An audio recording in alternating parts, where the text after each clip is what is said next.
We all have that one box in the attic, don't we? That dusty corner we promised to sort through one day. For one woman who brought a forgotten treasure to the BBC's Antiques Roadshow, that dusty corner held more than just memories. It held a direct line to the 18th century, a heartbreaking story of loss, and a final, unspoken promise to the man she loved. On a sun-drenched afternoon at Stephen's house in Finchley, London, the grounds buzzed with the quiet hum of hope. People from all walks of life clutched their heirlooms, each object whispering a family secret. Among them stood a mother and her son, their hands cradling a heavy, leather-bound book. It was an object that radiated history, its cover weathered by time, its pages holding the faint, phantom scent of salt and sea. As they presented it to specialist Futsche Vorenberg, the atmosphere shifted. This wasn't just another old book. "So it's a warm day here in London," Futsche began, her voice filled with a genuine sense of wonder as she gently handled the volume.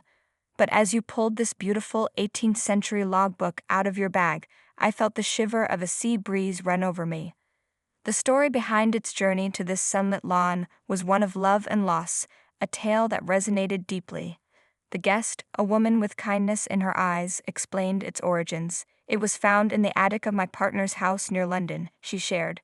Her partner, a man fascinated by history and the mysteries of the past, had discovered it years ago.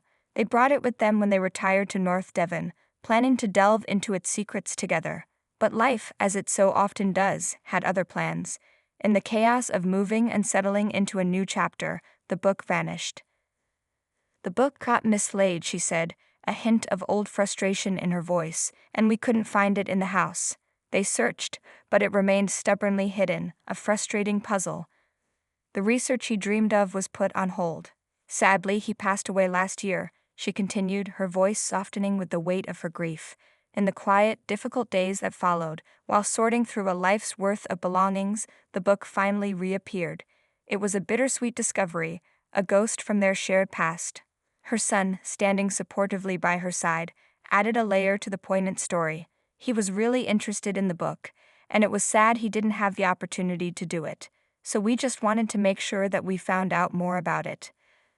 Their visit wasn't just about curiosity, it was a pilgrimage, a mission to complete the journey her late partner had started.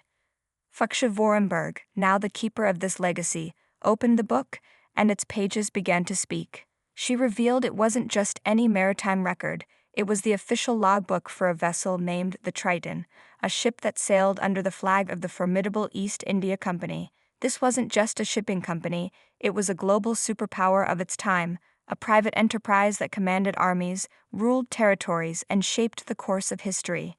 This book was a piece of that massive, world-altering machine. A logbook records essentially the weather, any particular instances that happen on the ship, and gives you a kind of general sense of the daily happenings, Futsche explained, drawing them into the world captured in faded ink. But this was no placid travel diary. The Triton was sailing at the end of the 18th century, a period we now call the Age of Revolution. The world was on fire with conflict and change. There is so much activity and movement that as these ships move through the waters of the South Atlantic, the Indian Ocean, the China Sea, they're constantly coming into contact with other vessels with whom they are at war. Suddenly, the book wasn't just an object. It was a time capsule from a world of peril, where every distant sail on the horizon could be a friend or a deadly foe. But Futsche guided them beyond the grand scope of geopolitics, into the very heart of the ship itself. "One of the things that I think it's important to remember," she said with empathy, "is the experience of a sailor on board a ship like this. I think it was a really, really hard life." To bring this harsh reality to life, she read an excerpt from 1793. The spidery script told the story of Samuel Adams, a sailor confined for drunkenness and making a disturbance on the orlop deck. You could almost hear the shouting echo from the page, feel the claustrophobic darkness of the ship's lower decks, and smell the raw grog that offered a fleeting escape from a brutal existence. Then the narrative took a turn. Futsche pointed to another entry, her expression somber. It was a darker chapter, a stark, gut-wrenching record of a man whose journey had ended. The captain had committed his body to the deep and performed divine service. In a few spare words, the logbook captured the ultimate tragedy of life at sea, a soul surrendered to the vast.